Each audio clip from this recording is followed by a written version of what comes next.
I did not welcome these weapons to provoke the West or please the East. I welcome them because every inch of our soil deserves peace, not someday, but now. When the armored columns rolled into Ouagadougou in August 2025, they brought more than steel. They brought questions. Not just about weapons or warfare, but about choices hard urgent and often invisible to the outside world. Burkina Faso has lived under the weight of crisis. But this moment, this quiet turning of gears and arrival of new partnerships, suggests something deeper is shifting.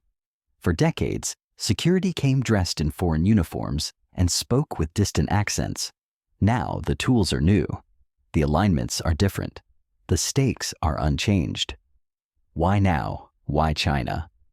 And what does this moment reveal, not just about Burkina Faso's war, but about the long road African nations must walk to defend themselves without losing themselves? If you've ever wondered what sovereignty means in the 21st century, not as a word in a constitution, but as a lived reality, stay with us.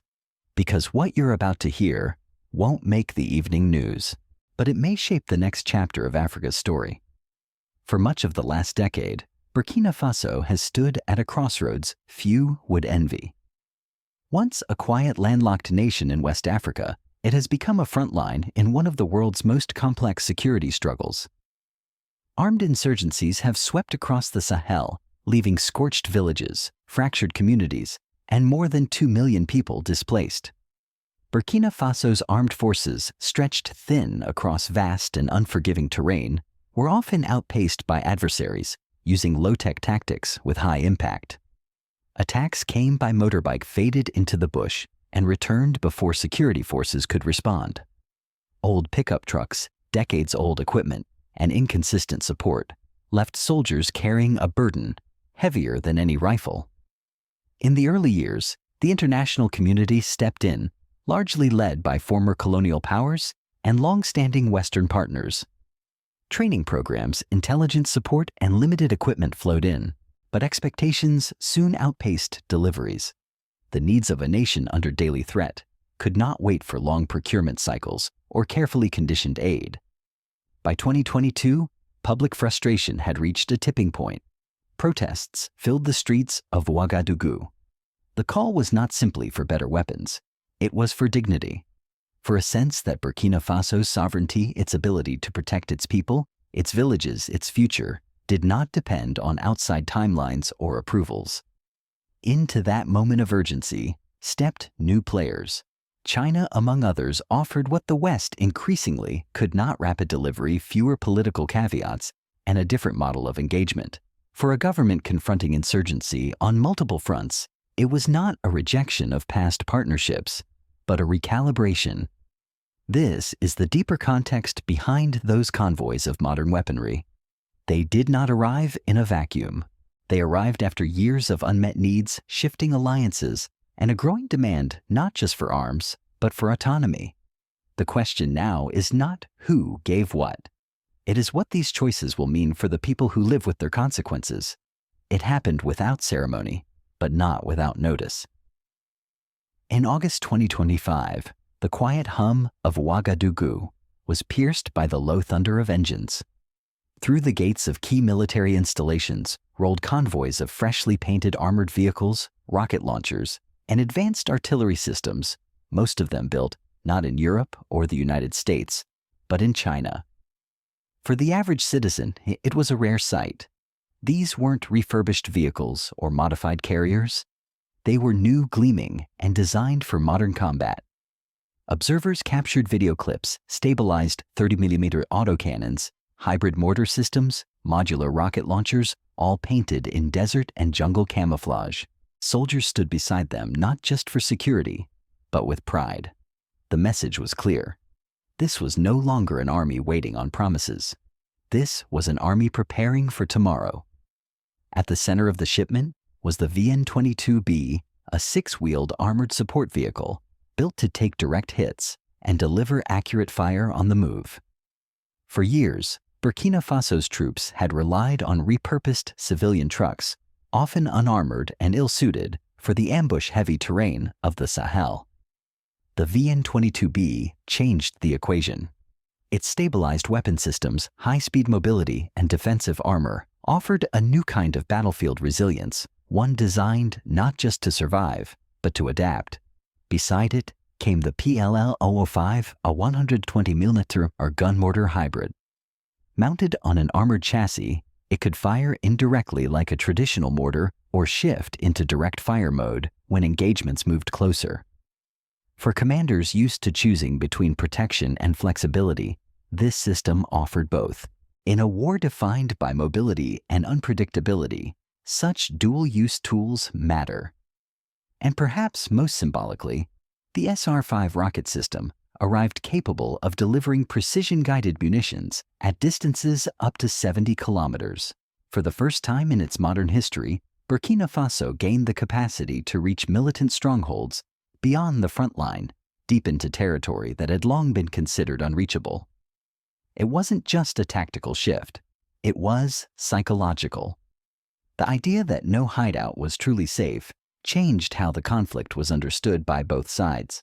But behind this surge of firepower lies a deeper, more delicate question. When a nation embraces such systems from a new global partner, what does it gain and what does it risk? To many within Burkina Faso, this was not betrayal. It was necessity. Western support had thinned.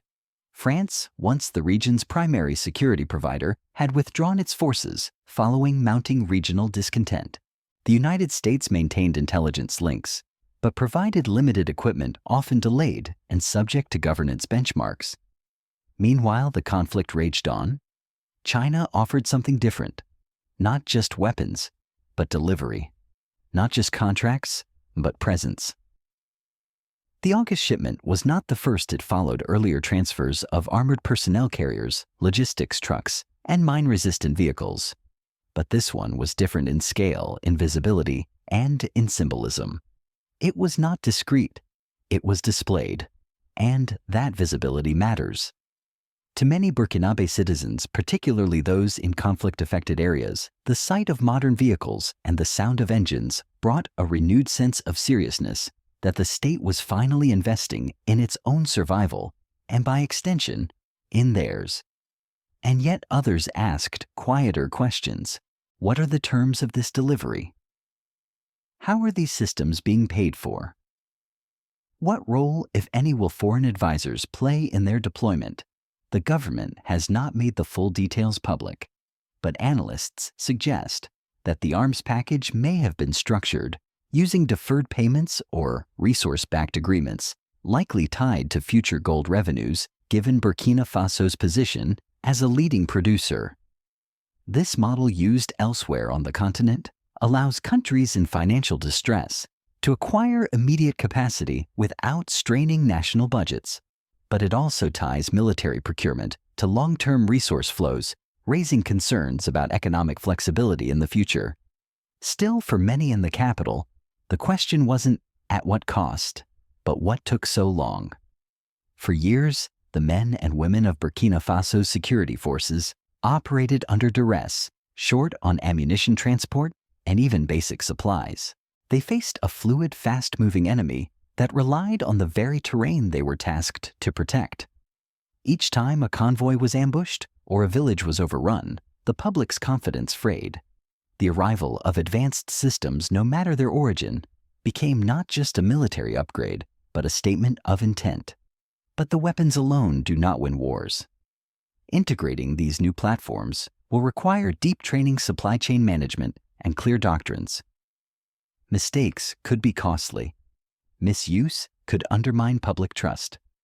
And over-reliance on any single supplier, even one as responsive as China, could create new challenges down the line. Still, in this moment, one truth is undeniable. The battlefield in Burkina Faso has changed. What comes next will not be determined by steel alone, but by how this moment is managed with foresight, transparency, and a steady commitment to the people who will live with its consequences. When heavy machinery rolls through the streets, it's easy to focus on the surface, the armor, the speed, the sense of power restored. But behind every weapon shipment lies another ledger, one not measured in calibers or kilometers, but in contracts, clauses, and choices. Burkina Faso's most recent acquisition of advanced Chinese military systems made headlines across the region. The display of modern equipment from autocannons to long-range rockets drew praise from many who saw it as a long-overdue investment in national defense. But some of the most important aspects of this deal happened behind closed doors in documents and discussions that rarely see daylight.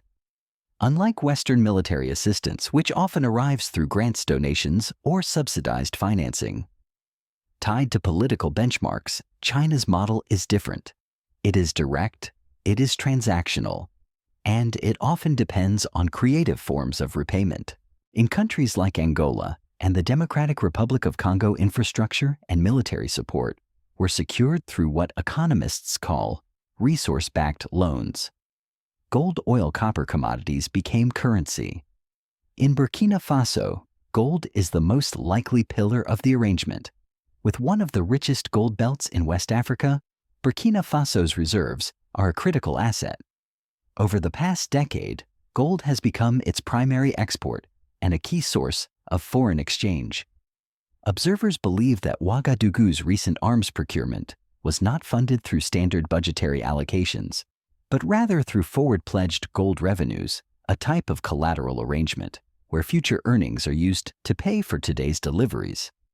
For China, this strategy makes long-term sense. Instead of waiting for cash payments, it secures access to resources and deepens its influence over strategic sectors. For the recipient country, the appeal is equally clear. It bypasses bureaucratic hurdles, avoids donor conditionality, and provides quick relief in urgent times. But such arrangements are not without risks. Linking military procurement to resource flows can make a country's security posture vulnerable to fluctuations in global commodity prices. If gold prices drop, or if production is disrupted, repayment obligations can become a strain. And in worst-case scenarios, control over resource sites can shift not through conflict, but through contract. Yet even these risks, however, will pale in comparison to what the government saw as the greater dangers standing still while threats moved forward.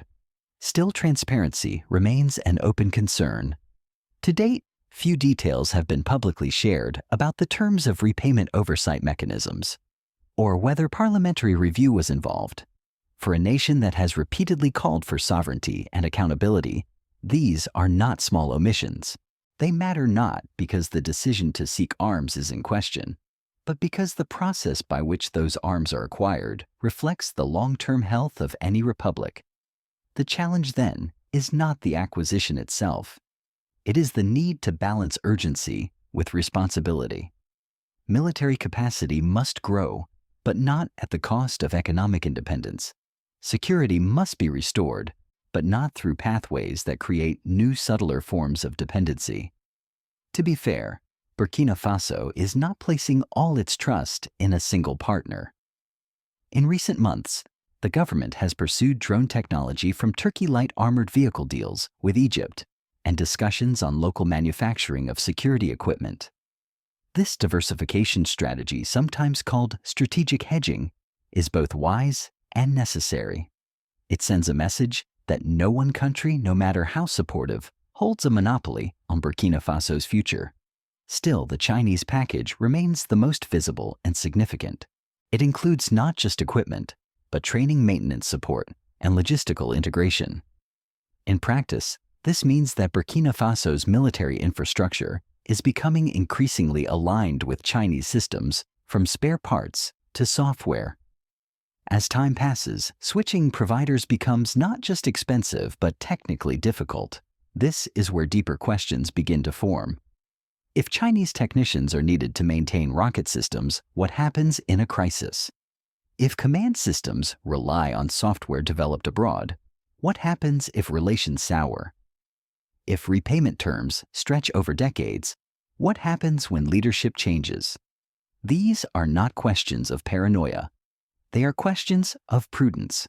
Because while new partnerships may reflect a pivot away from older dependencies, they do not guarantee freedom from influence. The hope is that such partnerships are shaped on equal terms, guided by transparency, national interest, and shared respect. For the average Burkinabe citizen, however, the concern is more immediate. They want peace. They want their children to go to school without fear. They want markets that open, not military convoys that block roads. To them, what matters most is not who delivers the weapons, but whether those weapons bring security not just to the capital, but to every town and village that has lived under siege. If this moment is to be more than a transaction, it must be followed by a transformation, not just in firepower, but in how choices are made openly, wisely, and always with the people in mind. Title: When the Battlefield Changes, So Does the Balance. The arrival of Chinese military equipment in Burkina Faso didn't just change what the army could do. It altered how the region sees itself and how the world watches in return. For years, the Sahel region was viewed through a familiar lens: international peacekeeping missions, Western-led counterterrorism efforts, and long timelines marked by slow progress. The traditional players, France, the United States, and various multilateral agencies, helped shape the security architecture that countries like Burkina Faso came to rely on. But that architecture by 2025 had begun to shift. France's withdrawal from the region marked the end of an era. The United States, while still engaged, focused increasingly on surveillance and strategic outposts, rather than large-scale commitments. This left a vacuum not just of firepower, but of confidence. People across the Sahel began asking if old alliances could no longer meet the moment. What comes next? Now the answer is becoming visible. Mali has turned to Russian security contractors. Niger is exploring drone partnerships with Turkey and surveillance systems from Asia, and Burkina Faso, with its latest acquisition, has signaled that it too is writing a new chapter, one defined less by legacy ties and more by pragmatic decisions. The consequences of this realignment are significant. First, it changes the region's center of gravity. No longer looking exclusively to Paris or Washington, these countries are forming a different kind of bloc, not anti-Western, but post-Western. They are asking what it means to stand on their own terms, to craft security solutions that prioritize urgency over diplomacy and delivery over debate. Second, it redefines the role of military cooperation in global influence. For decades, economic investment was seen as the primary way external powers built ties in Africa. Roads, dams, ports, and infrastructure were the currency of partnership. Now defense systems are entering that equation. With every vehicle delivered and every radar installed, relationships are being forged that go beyond trade. They bind militaries to maintenance schedules, to training programs, to systems of command and control that shape operational choices for years to come. This new dynamic offers both opportunity and vulnerability. On one hand, countries like Burkina Faso are gaining access to tools that can make a real difference in the fight against insurgency. On the other, the risk of overdependence on a single supplier, especially one outside traditional alliances, cannot be ignored. The deeper the integration, the harder it becomes to pivot if needs or politics change. Third, the domestic political implications are also profound. For the current leadership in Ouagadougou, the arrival of new equipment isn't just about security, it's about signaling capability. In a country where morale has been tested by years of violence, each delivery is a message: we are not forgotten, we are not alone, and we are no longer waiting for help that may never come. That message resonates. It strengthens the position of those in charge, but it also sets expectations. If the new tools don't translate into safer towns, fewer attacks, and greater freedom of movement, then the public will ask a different kind of question, not about who delivered the weapons, but about what was done with them. And finally, the shift has regional ripple effects. Other governments are watching closely. If Burkina Faso succeeds in stabilizing key zones, in restoring confidence, and in reasserting state presence, then similar partnerships may follow. But if progress stalls, or if unintended consequences emerge, such as budgetary strain or political backlash, then hesitation may grow. What's clear is the story is no longer about one country and one shipment. It's about a region at a turning point. The landscape of alliances, expectations, and possibilities is being redrawn not by force, but by choice. And like all meaningful choices, this one comes with a burden to match newfound strength with wisdom, to pair foreign technology with local legitimacy, and to ensure that no matter where help comes from, the power to shape the future remains in African hands. What happened in Burkina Faso in August 2025 may at first glance look like a military transaction, but step back and a deeper narrative begins to emerge, one not only about weapons or war, but about how nations define their independence in an era of shifting global power. For decades, Burkina Faso, like many African nations, operated within an established system of security partnerships. Assistance came with expectations. Support arrived through frameworks shaped in distant capitals. These arrangements brought needed resources, but also introduced dependencies on logistics, on doctrine, on decisions made elsewhere.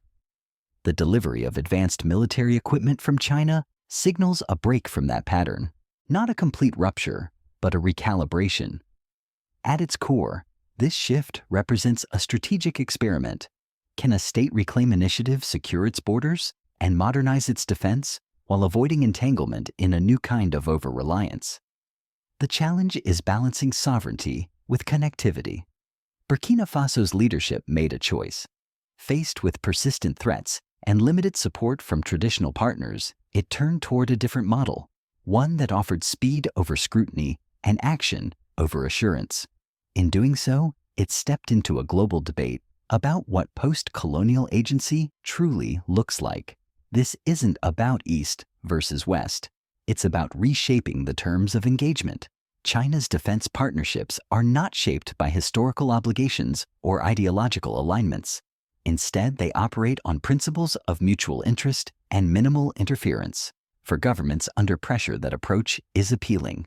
It enables urgent procurement without extended deliberation. It allows leaders to respond to crises while maintaining control over the political narrative at home. But every model has its trade-offs. Integrating Chinese systems requires more than importing hardware. It reshapes training programs, command structures, and procurement cycles. It connects soldiers not only to weapons, but to long-term support systems, spare parts, technical guidance, and supply networks that bind a country's defense posture to its supplier's industrial base. This is not necessarily a loss of sovereignty, but it does require vigilance. For Burkina Faso, the key question becomes whether these new partnerships enhance strategic autonomy or simply replace one form of dependence with another. The answer will depend on choices made in the months ahead, whether to diversify further, invest in local production, and build institutions that are not only capable of using modern tools, but of adapting them for national needs. There are signs this is already happening. The government has reportedly engaged with multiple suppliers from Turkey to Egypt and is exploring regional collaboration with neighbors like Mali and Niger. These steps reflect a broader vision that sovereignty is not achieved through isolation, but through balanced relationships and collective strength. Within this vision lies an opportunity. If African states can pool resources, align procurement standards, and invest in regional defense industries, they may not only reduce costs, but increase their negotiating power. No longer would a single shipment dictate strategic direction. No longer would global suppliers assume African nations must choose sides. This is where the legacy of figures like Thomas Sankara echoes strongest. His vision of a self-reliant Africa wasn't about rejecting the world, it was about engaging the world on equal footing. It was about ensuring that Africa's security, like its economy and politics, could not be shaped without its full consent and participation. Today, the tools have changed, but the principle remains. Strategic independence means more than where weapons come from. It means who decides how they are used. It means what values shape their deployment. And it means whether the people on the ground in towns and villages far from the capital feel that their safety is built on trust, not just on firepower. That trust cannot be imported. It must be cultivated through transparency, through civil-military accountability, and through long-term investment in peace as more than a battlefield objective. Burkina Faso stands at a complex intersection. The new arsenal represents power possibility and pride, but it also represents responsibility to wield it wisely, to maintain balance, and to ensure that strategy is guided not only by urgency, but by vision. This is not just a test of arms, it's a test of governance, and the world is watching not to judge, but to learn.